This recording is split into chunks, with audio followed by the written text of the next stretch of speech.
और चलिए, India news पर आप लगातार मंच कार्यक्रम देख रहे थे। इस वक्त हमारे साथ उत्तर प्रदेश के डिप्टी सीएम केशव प्रसाद मौर्य साहब जुड़ चुके हैं। केशव प्रसाद मौर्य साहब, इंडिया न्यूज के मंच कार्यक्रम में बहुत स्वागत है आपका। बहुत बहुत धन्यवाद।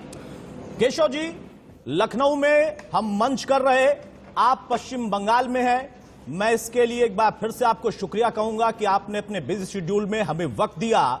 लेकिन अब यहां पर सवाल यह है कि उत्तर प्रदेश से बंगाल को जीतने की क्या रणनीति है, जिसमें आपकी भी भूमिका है, पूरे उत्तर प्रदेश की भूमिका होगी, बीजेपी की भूमिका होगी। देखिए, हम सब तो पार्टी के एक सिपाही हैं और पार्टी जहां महसूस करती है कि यहां हम लोगों को जाना चाहिए, काम करना चाहिए।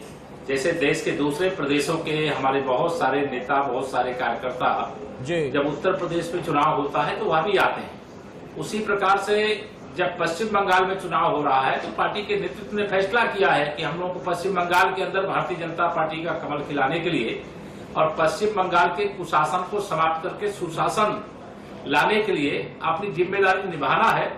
उसी के क्रम में हम लोग पश्चिम बंगाल में हैं और आज माननीय प्रधानमंत्री जी का आगमन भी हुआ था। बहुत ऐतिहासिक रैली, ब्रिगेड मैदान जो है वो पूरा खचाखच भरा ही नहीं था, वो ओवरफ्लो हो गया था।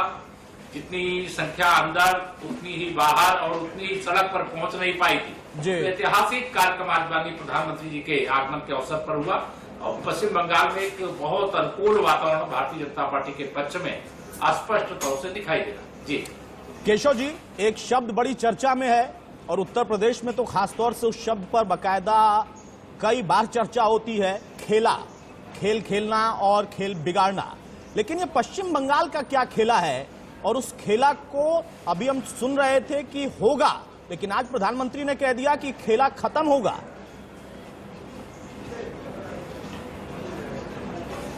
निश्चित तौर से माननीय प्रधानमंत्री जी ने जो कहा है, जिसका समर्थन मैदान में उपस्थित विशालतम जनसमूह ने किया है कि दीदी कहते अब खेला होगा, लेकिन जनता ने तय किया है कि टीएमसी का और ममता दीदी का खेला खत्म होगा और पश्चिम बंगाल भी देश जिस प्रकार से विकास के पथ पर आगे बढ़ रहा है उसी प्रकार से पश्चिम बंगाल भी विकास के पथ पर आगे बढ़ेगा।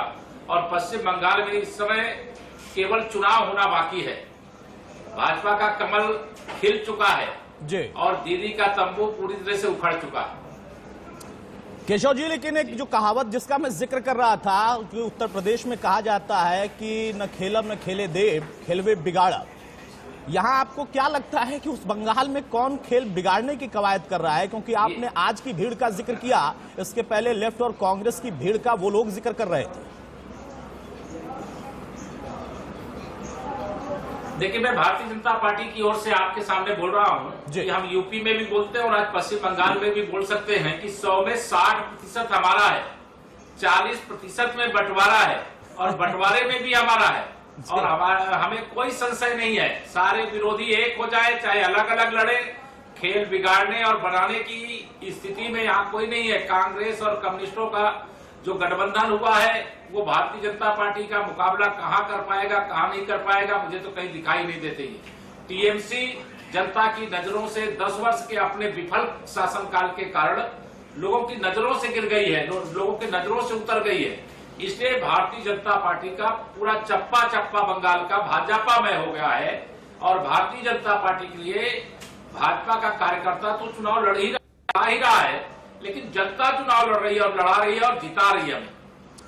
केशव जी, प्रधानमंत्री जब आज अपना संबोधन कर रहे थे तो उन्होंने इस बात का जिक्र करते हुए कहा कि दीदी इतना जल्दी नाराज क्यों हो जाती हैं, और जैसे ही प्रधानमंत्री का संबोधन खत्म हुआ फिर से दीदी नाराज हो गए, उनका बयान भी आ गया।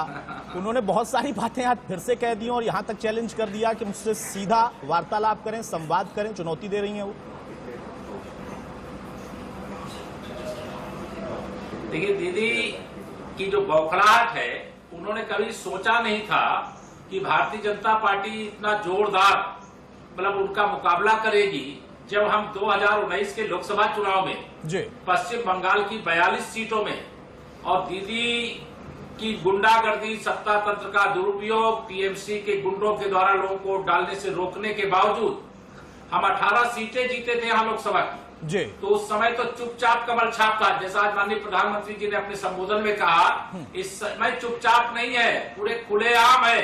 चप्पा चप्पा भाजपा है, जय श्री राम है, वंदे मातरम है, और पूरे बंगाल के हर कोने में भारतीय जनता पार्टी की आंधी तूफान और सुनामी में कहूं कि इस प्रकार का दिखाई दे रहा है कि इतिहास की सबसे बड़ी विजय पश्चिम बंगाल में किसी एक दल को, जैसे उत्तर प्रदेश में हम लोगों को मिली थी।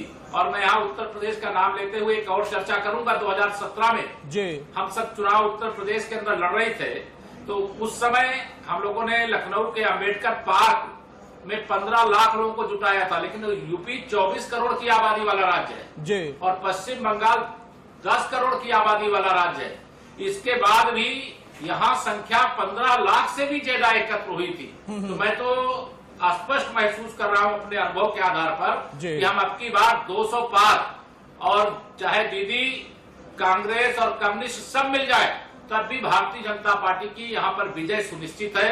ऐतिहासिक विजय होगी पश्चिम बंगाल के विकास के लिए, पश्चिम बंगाल के सुशासन के लिए, पश्चिम बंगाल से गुंडा राज खत्म करने के लिए, भ्रष्टाचार खत्म करने के लिए, अपराधियों का बोलबाला खत्म करने के लिए, मन जो पूरा आतंक बचा हुआ है यहाँ पर उससे बाहर आने के लिए, और घुसपैठियों के खिलाफ जिनके खिलाफ कार्रवाई होनी चाहिए उनका तुष्टीकरण बंद करने के लिए माहौल एकदम भाजपा के अनुकूल। जी केशव जी, आज प्रधानमंत्री ने बहुत एक भावनात्मक बात भी कही है, इसके राजनीतिक मायने निकाले जा सकते हैं। उन्होंने कहा कि कांग्रेस की स्थापना करने वाले बाहर के लोग थे, टीएमसी असल में कांग्रेस से ही निकली हुई है, उसकी मूल विचारधारा वही है, लेफ्ट बाहर की विचारधारा के लोग के साथ आगे बढ़ती चली गई, लेकिन बीजेपी को तो बनाने वाले, उसका सपना देखने वाले ही बंगाल के लोग थे। आपको लगता है कि ये बात तमाम बंगाल वासियों के दिल तक पहुंच जाएगी?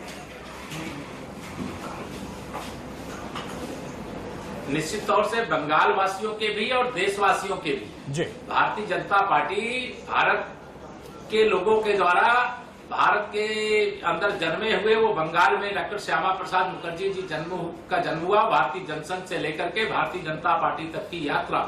निश्चित तौर से दीदी जब पूरी तरह से चारों तरफ से पराजय के द्वार पर खड़ी दिखाई दी तो उन्होंने बंगाल की बेटी शब्द कह करके उन्होंने प्रयोग किया। अरे प्रधानमंत्री जी ने कहा बंगाल के लिए आप तो पूरे भारत की बेटी हो, लेकिन भारत की बेटी हो, भारत की दीदी हो, भारत की बुआ हो, सब जिस रूप में जिसका जो आयु होता है उसके हिसाब से रिश्ते होते हैं। लेकिन जो बंगाल के गांव और गली में और हर गरीब और किसान और मजदूर और नौजवान चर्चा करता है कि दीदी पहले पूरे बंगाल की दीदी थी, लेकिन आज की स्थिति में क्या हो गया है कि दीदी के बारे में ये यहाँ पर लोग कहते हैं दीदी का एक ही लक्ष्य रह गया है, घुसपैठियों का साथ, भतीजे का विकास। और इस लक्ष्य के कारण से, इस रास्ते को चुनने के कारण से आज वह पूरी तरह से पश्चिम बंगाल के लोगों के सामने अलग थलग पड़ गई है। अब सत्ता से बेदखल होने की एकदम प्रतीक्षा है। 2 मई दीदी गई, यह समाचार आपको 2 मई को आप ही सुनाओगे हम लोग। चलिए, आपने तो अभी से ऐलान कर दिया, नारे के साथ ही ऐलान कर दिया। लेकिन केशव जी, सबसे अहम ये हो जाता है, आपने कहा हर एक बंगाल वासी के दिल तक प्रधानमंत्री की ये बात पहुंचेगी, लेकिन उसके अलग पार्टी स्तर पर आप लोगों की एक रणनीति भी होती है। इस रणनीति में वो कौन से सबसे मोटे मोटे 2-3 मुद्दे हैं जिसको लेकर आपको लगता है कि हाँ वाकई बंगाल परिवर्तन चाहता है?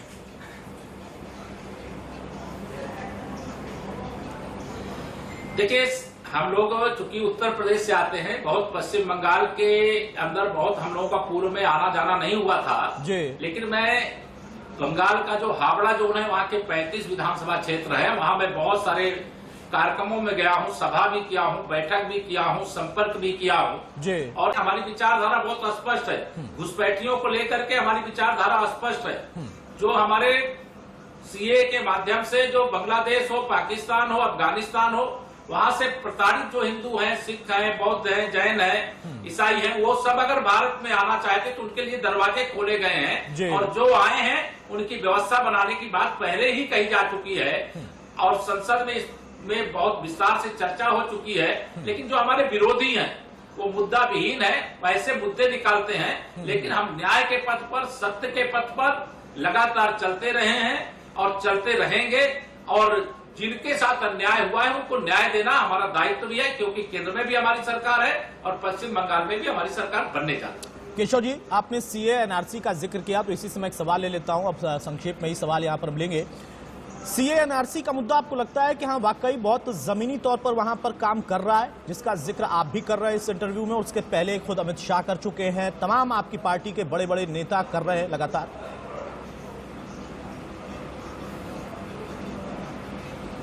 जी, मैं यह मानता हूं कि हम जो भी मुद्दे लेकर के आते हैं वह मुद्दे कभी भी दल के हित को ध्यान में रख करके नहीं लाते हैं, हम देश के हित को ध्यान में रख करके लाते हैं। अगर जम्मू कश्मीर से धारा 370 जो डॉक्टर श्यामा प्रसाद मुखर्जी जी का सपना था कि एक देश में 2 निशान 2 विधान 2 प्रधान नहीं चलेंगे, तो आज धारा 370 और 35 से हटा करके हमने डॉक्टर श्यामा प्रसाद मुखर्जी जी को सच्ची श्रद्धांजलि भारतीय जनता पार्टी की ओर से माननीय प्रधानमंत्री श्री नरेंद्र मोदी जी के नेतृत्व में, माननीय गृह मंत्री श्री अमित शाह जी के नेतृत्व में यह देने का काम किया है। दूसरी बात, सीए ये ऐसा विषय है जिसको लेकर के बहुत पहले काम होना चाहिए था, लेकिन वह काम नहीं हुआ, वो काम अधूरा था। और यह देश के अंदर जो तुष्टीकरण की घिनौनी और घटिया राजनीति चलती थी, उसके कारण से जो बांग्लादेश हो, पाकिस्तान हो, अफगानिस्तान हो, वहां जो अल्पसंख्यक समाज जिसमें हिंदू है, सिख है, ईसाई है, बौद्ध है, जैन है, ये सारे लोग उसमें हैं, उनके साथ न्याय करना, लोगों को लगता था कि कहीं यहाँ मुस्लिम नाराज ना हो जाए, मुस्लिम वोटर हमसे दूर ना चला जाए। ये सत्ता में बैठ करके जब दल का हित व्यक्ति सोचता है तो न्याय नहीं कर पाता। भारतीय जनता पार्टी के लिए सबसे पहले देश है, उसके बाद दल है, उसके बाद व्यक्ति है। तो इसलिए हम इस प्रकार के हमारा नेतृत्व, हमारी सरकार निर्णय कर रही है और उसका देश भर में स्वागत हो रहा है। जरूर इससे बेचैनी होती है बहुत सारे लोगों को कि अगर यह वोट प्राप्त करने के जो सारे रास्ते हैं, गरीबों की समस्याओं को बनाए रखने के जो सारे रास्ते हैं, वह भारतीय जनता पार्टी की सरकार माननीय नरेंद्र मोदी जी के नेतृत्व में बंद कर रही है, तो आने वाले समय में यह जो बांटो और राज्य करो के आधार पर अपनी दुकान चलाते थे राजनीतिक, उनकी दुकानें सदा सदा के लिए ताला लग जाएगा। केशव जी, आज ही ममता बनर्जी ने यह भी कहा है कि अगर बीजेपी आ गई तो बंगाल को भी बांट देगी, ये डर है? ये बांटने का काम ममता दीदी का है और जोड़ने का काम भारतीय जनता पार्टी का है। बांटने का काम उनके जितनी शक्ति थी उन्होंने खूब किया है। जो गरीबों को हक मिलना चाहिए था पश्चिम बंगाल के, वो घुसपैठियों को देने का काम किया है। जो पश्चिम बंगाल के विकास के लिए पैसा लगना चाहिए, वो भतीजे को मजबूत बनाने के लिए खर्च किया गया है। भ्रष्टाचार के अनेक आरोप पश्चिम बंगाल सरकार से जुड़े हुए, टीएमसी से जुड़े हुए नेताओं पर है। भाजपा की सरकार बनेगी, एक एक भ्रष्टाचार की जांच होगी और जो दोषी होगा, वो कोई भी होगा, उसको सजा भी मिलेगी और उसको यह पता भी चलेगा कि बंगाल की 10 करोड़ जनता के साथ जो जाति की गई है, उस जाति की सजा भी देने की व्यवस्था। केशव जी, आखिरी सवाल, हम जिस विषय पर चर्चा कर रहे थे वो ये था कि उत्तर प्रदेश की भूमिका क्या होगी, क्या फॉर्मूला है बंगाल के लिए, लेकिन आपने बता दिया कि 200 का हमने टारगेट सेट किया और वो अचीव भी आप करेंगे, हर हाल में करेंगे, तारीख का बस इंतजार हम करें। लेकिन उसके बाद उत्तर प्रदेश के लिए बंगाल से क्या संदेश निकल कर आएगा, क्योंकि अब अगला चुनाव फिर वहां।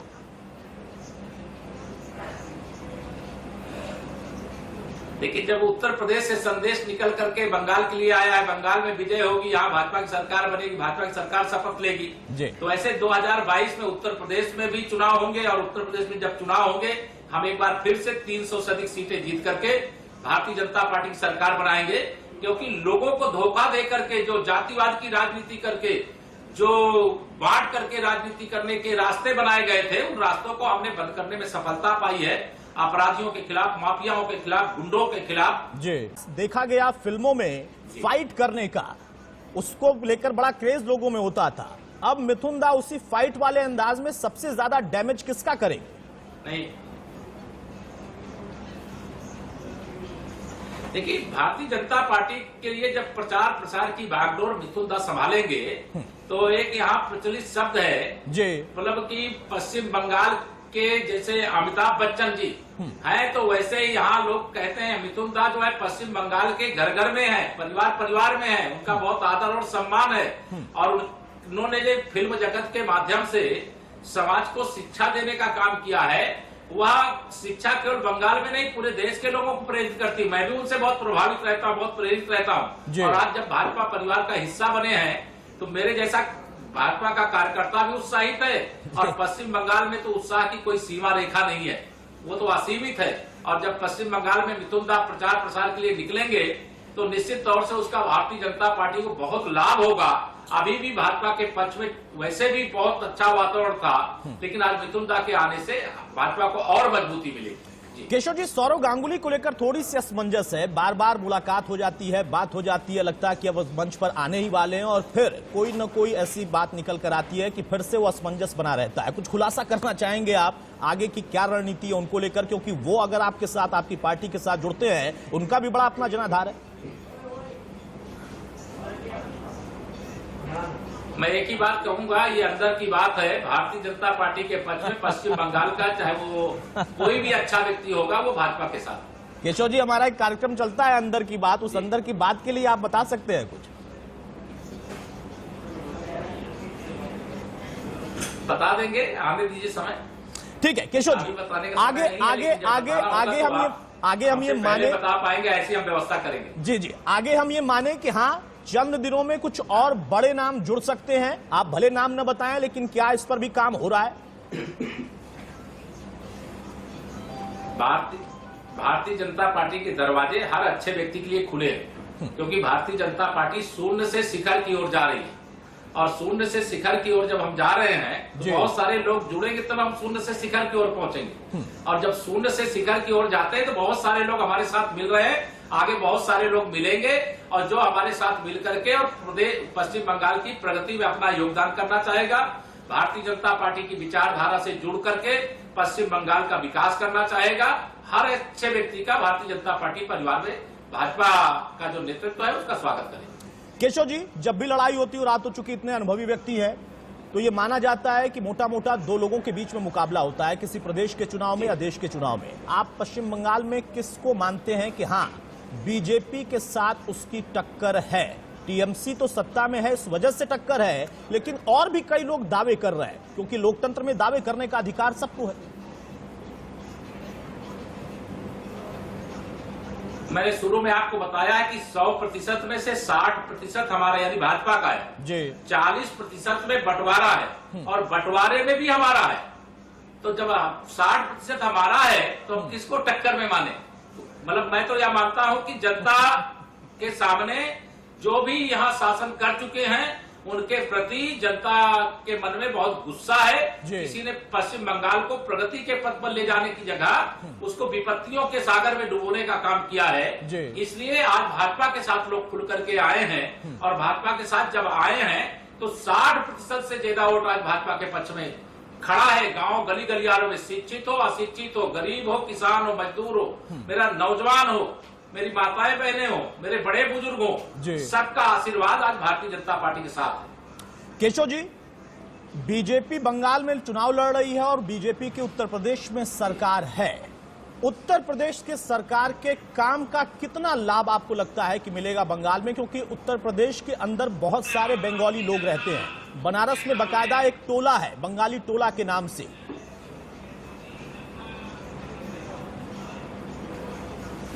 देखिए, उत्तर प्रदेश के अंदर या देश के अंदर जी कहीं पर भी, चाहे वो बंगाली परिवार हो चाहे देश के किसी अन्य स्थान के परिवार रहते हो जी, उसमें से 100 में 60 नहीं है, उसमें 100 में से 99% हमारे साथ है और वह सब प्रयास कर रहे हैं। क्योंकि हमारी केंद्र में भी सरकार है, उसका भी लाभ हमें यहाँ मिल रहा है और उत्तर प्रदेश में हमारी सरकार है, उसका भी लाभ हमें यहाँ मिल रहा है जी। हमारी सरकार, हमारी विचारधारा सबको साथ लेकर के चलने की है, सबको एकजुट करके चलने की है।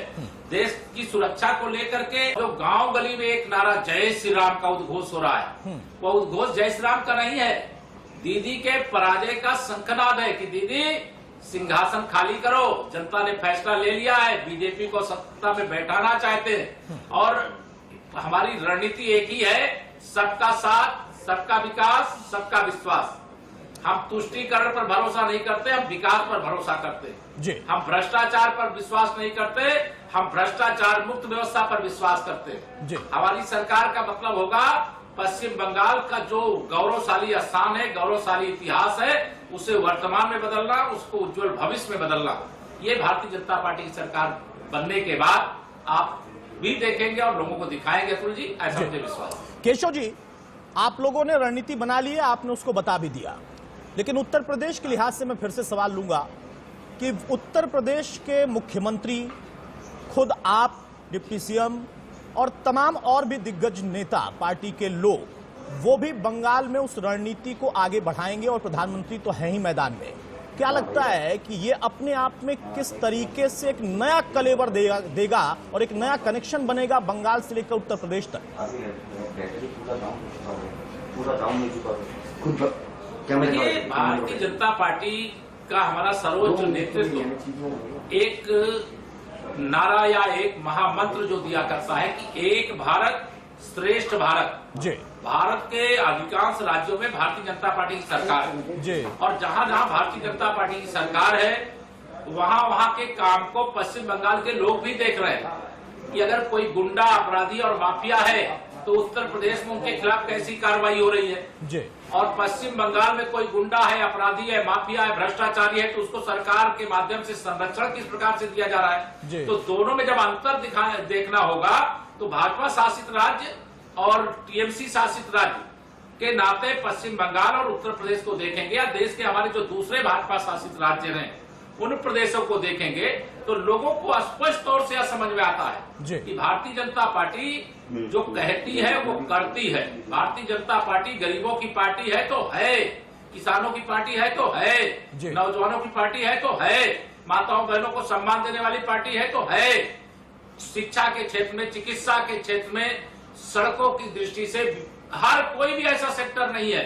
और पश्चिम बंगाल तो मैंने जो देखा है यहाँ तो इतनी मतलब कह लीजिए कि ऊर्जा है, यहाँ पर इतने संसाधन हैं और पश्चिम बंगाल को अगर उजाड़ने का कोई काम किया है तो कांग्रेस, कम्युनिस्ट और टीएमसी ने मिलकर के किया है। अब इस जिसको उजाड़ने का काम किया गया, जिसको पछाड़ने का काम किया गया, उसको फिर से देश में सबसे आगे ला करके खड़ा करने का काम भारतीय जनता पार्टी करेगी। माननीय प्रधानमंत्री श्री नरेंद्र मोदी जी के मार्गदर्शन में करेगी और भारतीय जनता पार्टी 200 से अधिक सीटें पश्चिम बंगाल में जीत करके करेगी। केशव जी, आप लोगों का ये कॉन्फिडेंस बहुत सारे राजनीतिक दलों को चुभता है जब आप लोग बार बार कहते हैं कि हम इस टारगेट को अचीव करना चाहते हैं, इसलिए हम इस फिगर को रखते हैं, तो ये अपने आप में बहुत अहम हो जाता है।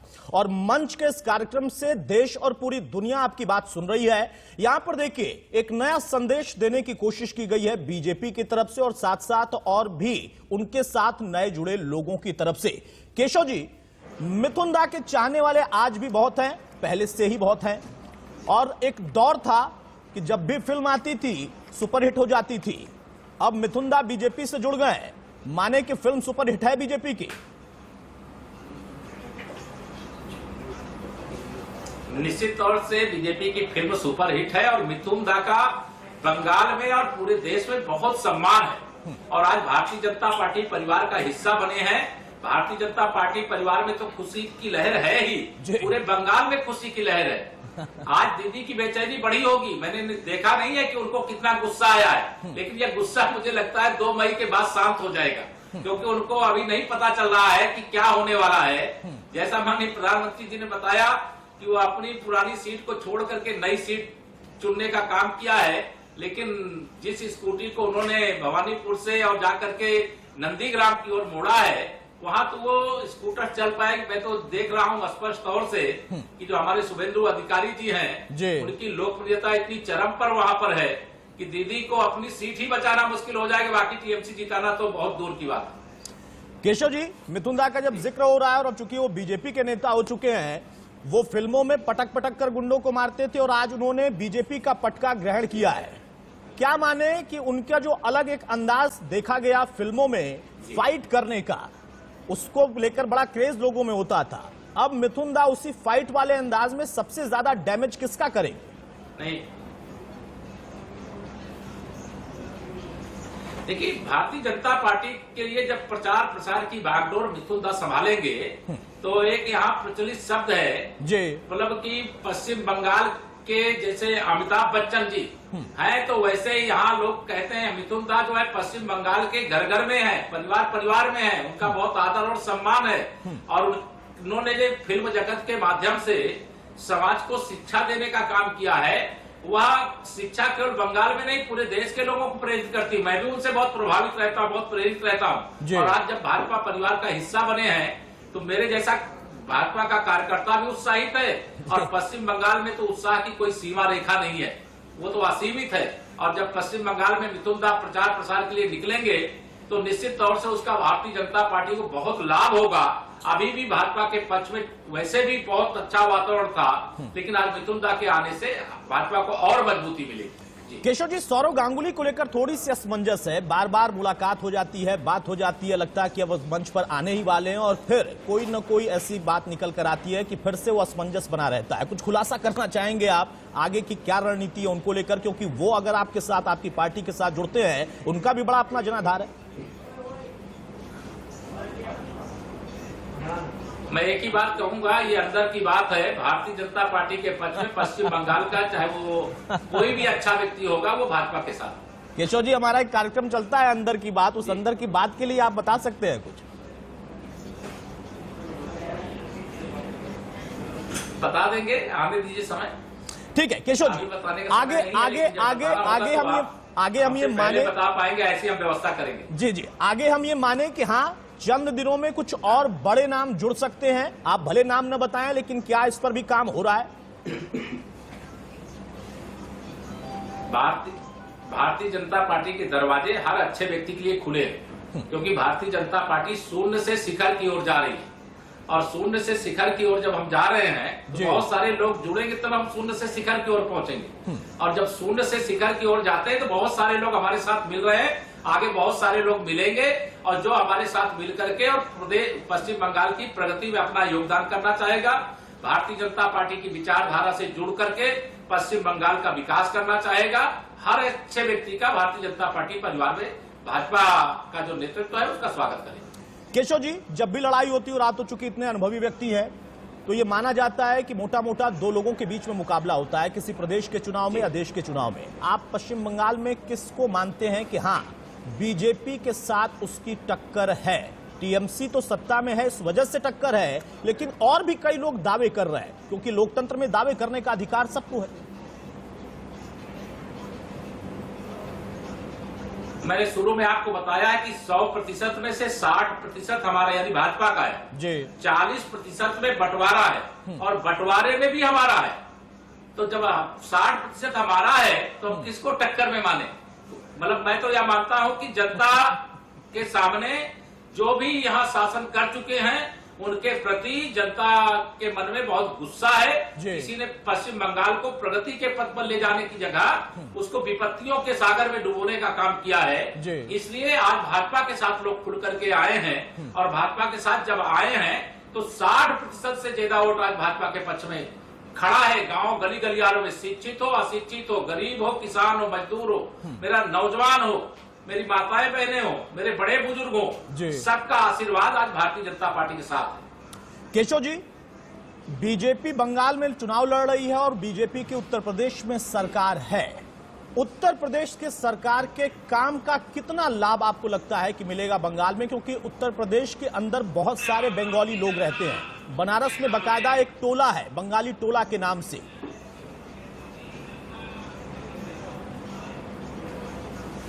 देखिए, उत्तर प्रदेश के अंदर या देश के अंदर जी कहीं पर भी, चाहे वो बंगाली परिवार हो चाहे देश के किसी अन्य स्थान के परिवार रहते हो जी, उसमें से 100 में 60 नहीं है, उसमें 100 में से 99% हमारे साथ है और वह सब प्रयास कर रहे हैं। क्योंकि हमारी केंद्र में भी सरकार है, उसका भी लाभ हमें यहाँ मिल रहा है और उत्तर प्रदेश में हमारी सरकार है, उसका भी लाभ हमें यहाँ मिल रहा है जी। हमारी सरकार, हमारी विचारधारा सबको साथ लेकर के चलने की है, सबको एकजुट करके चलने की है। देश की सुरक्षा को लेकर के हमारी विचारधारा बहुत स्पष्ट है, घुसपैठियों को लेकर के हमारी विचारधारा स्पष्ट है। जो हमारे सीए के माध्यम से जो बांग्लादेश हो, पाकिस्तान हो, अफगानिस्तान हो, वहां से प्रताड़ित जो हिंदू हैं, सिख हैं, बौद्ध हैं, जैन हैं, ईसाई हैं, वो सब अगर भारत में आना चाहते तो उनके लिए दरवाजे खोले गए हैं और जो आए हैं उनकी व्यवस्था बनाने की बात पहले ही कही जा चुकी है। और संसद में बहुत विस्तार से चर्चा हो चुकी है। लेकिन जो हमारे विरोधी हैं वो मुद्दा विहीन है, वैसे मुद्दे निकालते हैं। लेकिन हम न्याय के पथ पर, सत्य के पथ पर लगातार चलते रहे हैं और चलते रहेंगे। और जिनके साथ अन्याय हुआ है उनको न्याय देना हमारा दायित्व भी है, क्योंकि केंद्र में भी हमारी सरकार है और पश्चिम बंगाल में भी हमारी सरकार बनने जा रही है। केशव जी, आपने सीए एनआरसी का जिक्र किया, तो इसी समय एक सवाल ले लेता हूं। अब संक्षेप में ही सवाल यहां पर हम लेंगे। सीए एनआरसी का मुद्दा आपको लगता है कि हाँ वाकई बहुत जमीनी तौर पर वहां पर काम कर रहा है, जिसका जिक्र आप भी कर रहे हैं इस इंटरव्यू में, और उसके पहले खुद अमित शाह कर चुके हैं, तमाम आपकी पार्टी के बड़े बड़े नेता कर रहे हैं लगातार?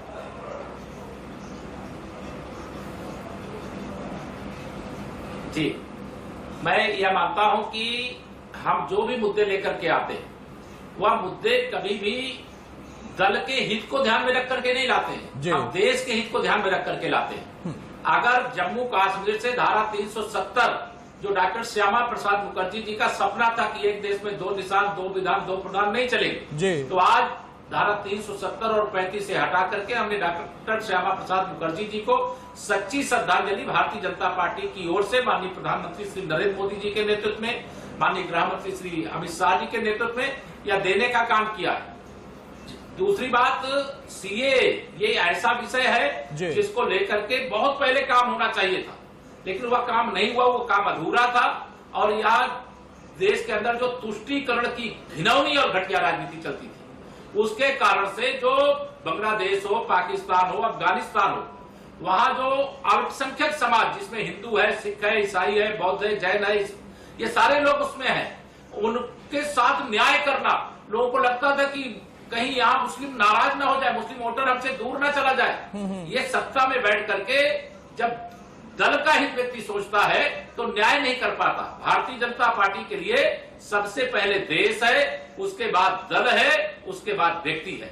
तो इसलिए हम इस प्रकार के हमारा नेतृत्व, हमारी सरकार निर्णय कर रही है और उसका देश भर में स्वागत हो रहा है। जरूर इससे बेचैनी होती है बहुत सारे लोगों को कि अगर यह वोट प्राप्त करने के जो सारे रास्ते हैं, गरीबों की समस्याओं को बनाए रखने के जो सारे रास्ते हैं, वह भारतीय जनता पार्टी की सरकार माननीय नरेंद्र मोदी जी के नेतृत्व में बंद कर रही है। तो आने वाले समय में यह जो बांटो और राज करो के आधार पर अपनी दुकान चलाते थे राजनीतिक, उनकी दुकानें सदा सदा के लिए ताला लग जाएगा।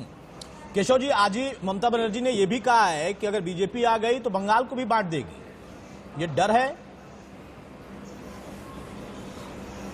ये बांटने का काम ममता दीदी का है और जोड़ने का काम भारतीय जनता पार्टी का है। बांटने का काम उनके जितनी शक्ति थी उन्होंने खूब किया है। जो गरीबों को हक मिलना चाहिए था पश्चिम बंगाल के, वो घुसपैठियों को देने का काम किया है। जो पश्चिम बंगाल के विकास के लिए पैसा लगना चाहिए, वो भतीजे को मजबूत बनाने के लिए खर्च किया गया है। भ्रष्टाचार के अनेक आरोप पश्चिम बंगाल सरकार से जुड़े हुए, टीएमसी से जुड़े हुए नेताओं पर है। भाजपा की सरकार बनेगी, एक एक भ्रष्टाचार की जांच होगी और जो दोषी होगा, वो कोई भी होगा, उसको सजा भी मिलेगी और उसको यह पता भी चलेगा कि बंगाल की 10 करोड़ जनता के साथ जो जाति की गई है, उस जाति की सजा भी देने की व्यवस्था। केशव जी, आखिरी सवाल, हम जिस विषय पर चर्चा कर रहे थे वो ये था कि उत्तर प्रदेश की भूमिका क्या होगी, क्या फॉर्मूला है बंगाल के लिए, लेकिन आपने बता दिया कि 200 का हमने टारगेट सेट किया और वो अचीव भी आप करेंगे, हर हाल में करेंगे, तारीख का बस इंतजार हम करें। लेकिन उसके बाद उत्तर प्रदेश के लिए बंगाल से क्या संदेश निकल कर आएगा, क्योंकि अब अगला चुनाव फिर वहां।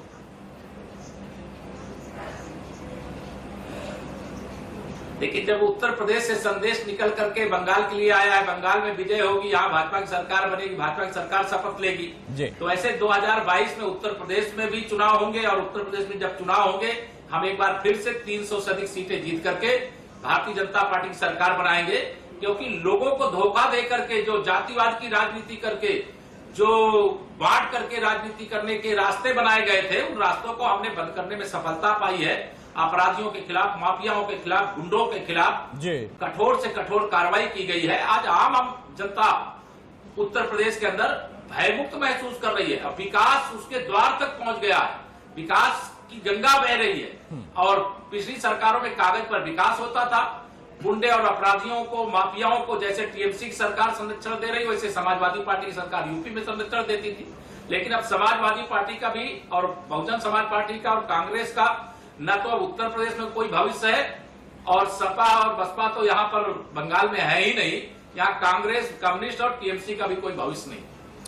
केशव जी, बहुत शुक्रिया हमारे साथ वक्त साझा करने के लिए, हमारे मंच कार्यक्रम में शामिल होने के लिए और अपनी बात को बेबाकी से रखने के लिए कि बीजेपी किस रणनीति पर काम कर रही है और क्यों आखिर ये बार बार बीजेपी कह रही है कि 200 मतलब 200 है, बस तारीख का इंतजार करिए। नमस्कार।